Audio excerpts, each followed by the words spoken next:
ഈ വേനൽക്കാലം അടിച്ചു പൊളിക്കാൻ പറ്റിയ കോഴിക്കോട് ജില്ലയിലുള്ള ഒരു കിടിലൻ പാർക്ക്. നടക്കണ വഴിയിൽ മൊത്തം മുള വെച്ചിട്ട് നല്ല തണലാണ് കേട്ടോ. ചൂടൊന്നും ആരും പേടിക്കണ്ട. കുട്ടികൾക്ക് എൻജോയ് ചെയ്യാൻ പറ്റുന്ന രീതിയിലുള്ള സ്ലൈഡിങ്ങുകളും ഊഞ്ഞാലുകളൊക്കെ ഉൾക്കൊള്ളിച്ചിട്ടുള്ള ഒരു കിഡ്സ് പാർക്ക്, കൂടെ ഒരു കുതിര സവാരിയും. പ്രകൃതിയോട് ഇണങ്ങിയിട്ട് അതിന്റെ അറ്റ്മോസ്ഫിയർ ഒന്നും നശിപ്പിക്കാതെ ഉണ്ടാക്കിയ ഒരു പാർക്കായതുകൊണ്ട് തന്നെ അടിപൊളി വ്യൂസ് ആണ്. ഫോട്ടോഷൂട്ടിനും ഫാമിലി ഗെറ്റ് ടുഗദറിനും ഫ്രണ്ട്സ് ഗെറ്റ് ടുഗദറിനൊക്കെ പറ്റിയ സ്പോട്ടാണ്. ഈ ഒരു ഏറുമാടുണ്ടല്ലോ മക്കളെ, ഒരു രക്ഷയില്ല, അടിപൊളി വ്യൂ. പിന്നെ ഇതാ ഈ ഒരു ഷിക്കാര റൈഡ് കുറ്റ്യാടിപ്പുഴയിലൂടെ നല്ല പാട്ടൊക്കെ പാടി അടിച്ചു പൊളിച്ച് സൺസെറ്റും കാറ്റൊക്കെ കൊണ്ട് നടത്താൻ പറ്റിയ ഒരു അടിപൊളി ട്രിപ്പ്.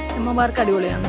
ഈ പെഡൽ ബോട്ടിൽ കയറിയിട്ടുള്ള അനുഭവമാണ് പറയുന്നത്. പിന്നെ ഇതാ കുട്ടികൾക്കും മുതിർന്നവർക്കൊക്കെ കുളിച്ച് രസിക്കാൻ പറ്റിയ അടിപൊളി 2 സ്വിമ്മിംഗ് പൂള്. ചൂടിനൊന്ന് മുങ്ങി കുളിക്കണം എന്നൊക്കെ വിചാരിക്കുന്നവരുണ്ടെങ്കിൽ നേരെ ഇങ്ങോട്ട് പോരി. കൂടെ ഒരു അടിപൊളി വാട്ടർ ഡാൻസ് കൂടി ആയാലോ, പൊളിക്കൂലേ. ഇത് മാത്രമല്ല, കാണാനും കയറാനും ഒരുപാടുള്ള ഈ ഒരു പാർക്കിന്റെ ലൊക്കേഷൻ വരുന്നത് കോഴിക്കോട് കുറ്റ്യാടി വേളം പെരുവയിലാണ്.